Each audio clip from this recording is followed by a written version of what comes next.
always doing something, y'all. We back at it again. So we're gonna get in this garden bed today, and I'm gonna show y'all even the process. I'm gonna show y'all thinning seeds today. We thinned them in the little pots that I had on my last video. You know, we put a pinch of seeds in a little small pot, and we transplanted them into individual cuppies so they could go to full maturity.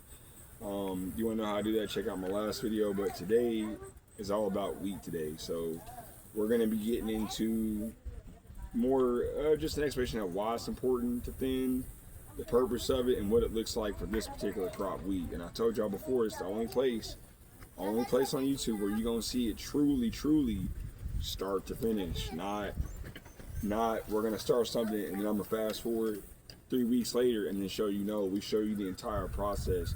And by the way, y'all, come plant with me. Come plant with us. Like, plant stuff, put stuff in the comments.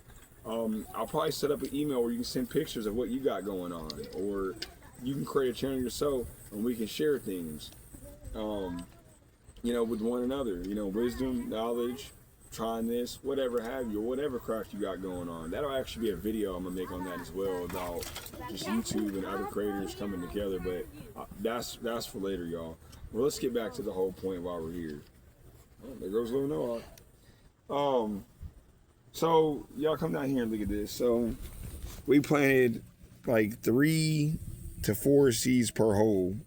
Like, that's like, look around the bed for them, and look how much bigger this wheat is, y'all.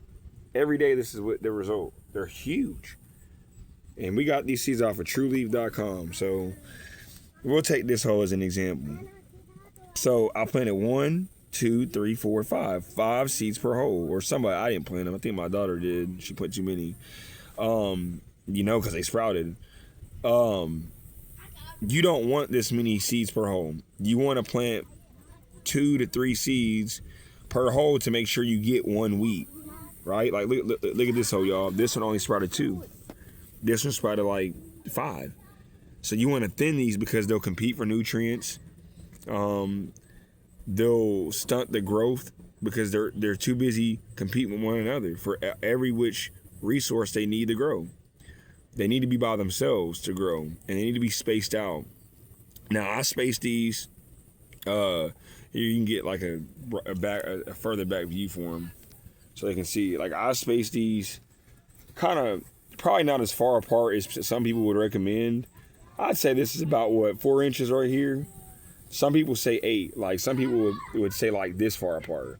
Well, for me, I'm trying it this way, trial and error, and we'll see what happens. But so that, you know, we're gonna thin them, so we're gonna cut one off at a time. He's gone. We're gonna let him sit in the bed. Oh, and you want to choose the strongest one out of all of them. Let me make that very clear. Out of all the research I've done, they claim to choose the strongest one out of them all, and that makes the most sense.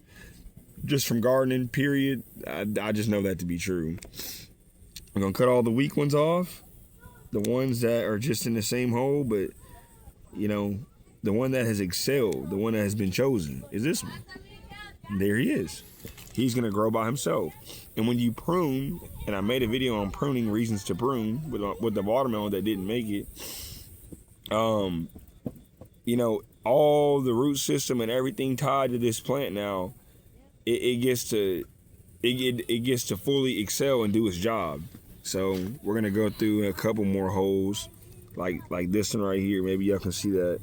This one barely came through. I'm gonna cut him off. Right? I'm gonna look at these two and see which one of the two I think is better than the other. He gone too. And see, what we're gonna do is we're gonna go through this entire bed, and we're gonna prune all of these, and we'll show y'all what it looks like, the difference. Show them a whole view of the bed. You know, the before. This is the before, y'all. I hope y'all can see that good.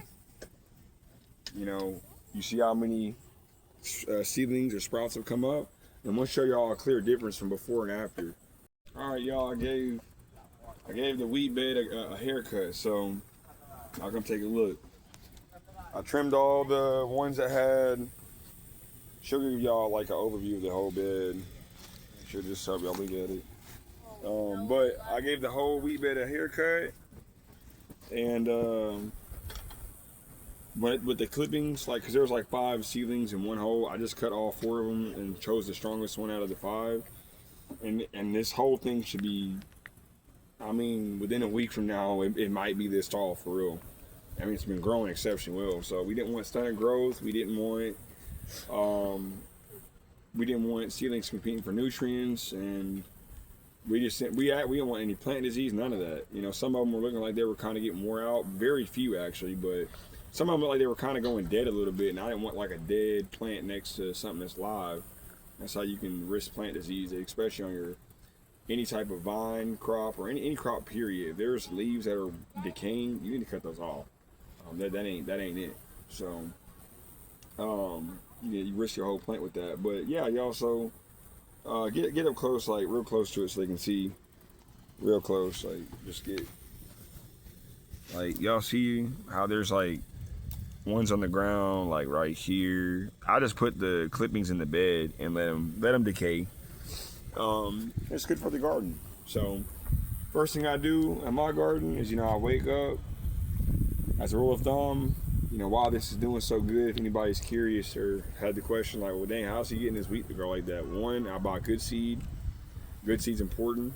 You can have the best soil in the world to have bad seed, it don't matter. Buy good seed.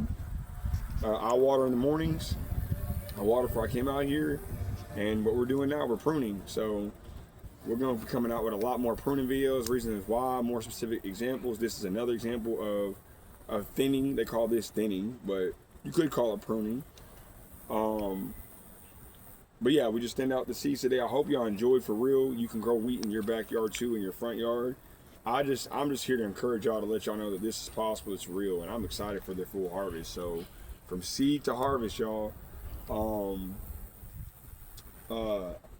Yeah, from seed to harvest. So hey, look, y'all, leave a comment, y'all. As I always say, get involved in the chat. If y'all happen to see this video, it interests y'all, communicate with me. I want to hear back from y'all too. Like, for real, this ain't a dead channel. This ain't a dead zone channel where nobody likes to say nothing. I just post it. I'm just looking for my benefit only. It's for everybody's benefit. I like to continuously reiterate that video to video, because there's no telling who may see which one. But yeah, with all that being said, y'all keep checking in with us and check the updates of what we got going on. So I'll see y'all in the next